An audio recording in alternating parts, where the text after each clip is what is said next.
The second passage in the set is what we're going to summarize now. It is about words in the Oxford English Dictionary and about compilation of dictionaries and so on. The passage was easy to read, and therefore you save a lot of time in reading. And if you're careful, this was the easiest passage in the set. All right, because the language was easy, most of it was easy, and the questions were more or less easy to moderate. All right. The team at the Oxford English Dictionary felt some nervousness about writing the definition of turf. An acronym. Acronym is where you use the first letters of each of the words. So it's a kind of abbreviation for trans exclusionary radical feminist. T for trans, E for exclusionary, R for radical, F for feminist. Just like NASA is an acronym. So a dictionary felt nervous, slightly, not very sure about giving the definition of TERF. What is TERF? It's an acronym for Trans Exclusionary Radical Feminist, which this month has been added to its pages. So, since it's a dictionary, it has to give a definition and the meaning.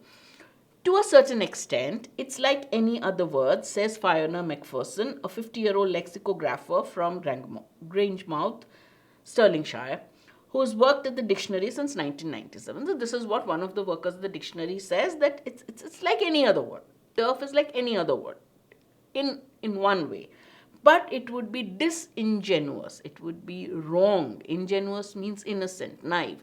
It would be wrong or shrewd to say that it is exactly the same. It would be wrong to say it's exactly the same. It's like other words, but in many ways, it's not exactly the same. Why? There seems to be more at stake, more at risk here. You want to be accurate, you want to be neutral, but it's a lot easier to be neutral about a word that is controversial. Now, when you're writing a dictionary and a definition in the dictionary, you want to be correct, accurate, and you also want to be neutral. She says it's very easy, it's easier to be neutral about non-controversial words. Next, the OED has served as a lexical record of the world's most widely spoken language and its culture since it was founded in the mid-19th century. It's a lexical record of English, words used in English. Post-truth was added into, and it tells you how it's a lexical record, what were the words added in different years. The English language evolves at such a pace that the OED lexicographers, the goalposts aren't so much shifting as sprinting away from them. So you have a goal. Okay, I have got 500 words to complete. Correct? But because the English language is evolving so fast, that goalpost is shifting. It's not just shifting, it is sprinting away. That means the language is evolving very fast with a lot of new words being added. Once a word has gained its place, it may be moved, for example, to be listed as a variant spelling, but it is never taken out. That means the dictionary only expands. So you never take out a word from the dictionary. You may keep it as a variant spelling, but you always, once a word has found a place in the dictionary, it stays. So a dictionary can only grow, it can only go bigger, it can never be shrunk. The word, and this is even true of mistakes. So even when mistakes are there in the dictionary, they continue. They don't do anything to it. That's the example he has given about Astor Broad. Then he says, nor is the dictionary, Oxford English Dictionary, is not limited to British English. It uses English words which are used in other countries as well, from Singapore to Jamaica, all kinds of world English. If they use Indianisms, they do actually. Quite a few Indian expressions like guru and all have been added. All right, now next. So because it adds and adds, not just British English and from other versions of English also, what happens? The resulting dictionary details some 600,000 words. The most recent print edition, the second published in 1989, fills 20 volumes and sets you back by £862. If you want to buy an Oxford English Dictionary, you have to buy 20 and you want to buy all 20 volumes of it, you have to pay around £862.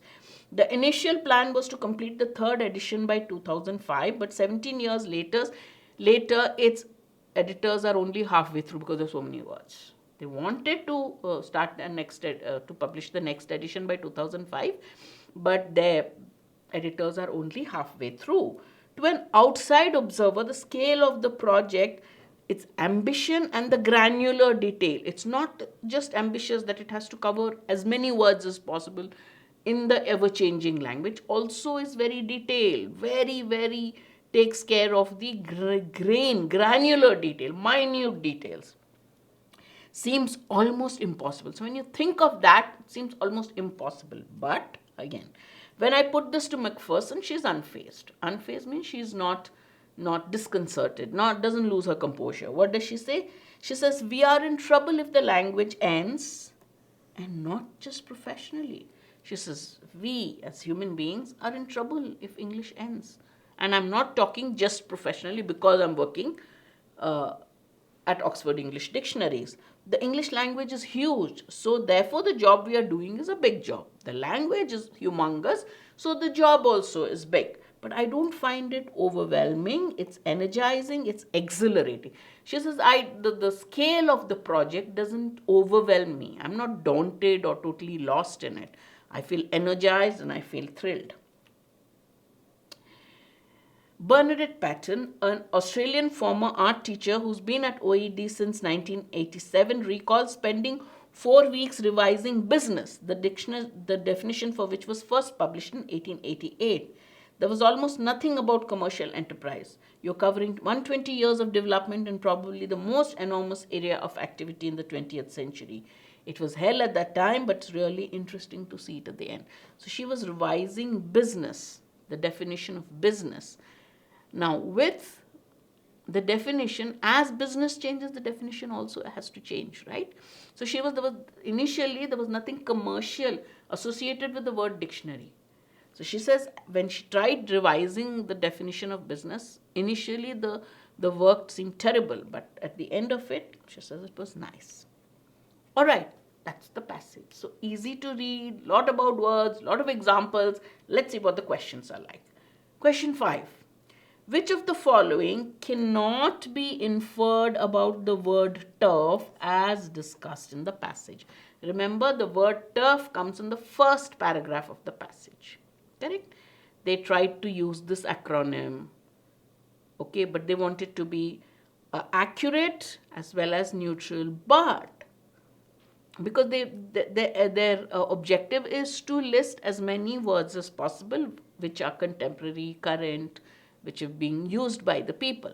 So they wanted to be accurate, they wanted to be neutral, but it isn't easy to be that when it's a controversial word. So you can infer that turf is a controversial word. The dictionary people tried to be accurate and neutral. Whether they succeeded or not, of course, we don't know. It is likely a controversial word. That means trans, exclusionary, radical, feminist, true. It's similar to other words. She says in some ways it's just like any other word, and in some ways it's not. So in some ways it is similar to other words, and in some aspects it's not, because it's an acronym, and the full form of the acronym is a controversial aspect. The lexicographers probably made efforts to be neutral and accurate while adding it. They tried to be, right? That's what they said. We want to be neutral, we want to be objective. That means they tried, they made their efforts. Whether they succeeded or not, we don't know. The English language evolved at such a rapid pace that a new edition of OED may never be published. We can't say that. Not in context of turf, we can't say that. But even later in the passage, they say they've been trying to come up with. 2005 was the original deadline, but they're working at it. They're halfway through it, so the other half will come up soon. Right? So D cannot be inferred. Again, an easy question, straightforward question. Even when you look at it, you can immediately say, yeah, it's D. If the correct answer is D.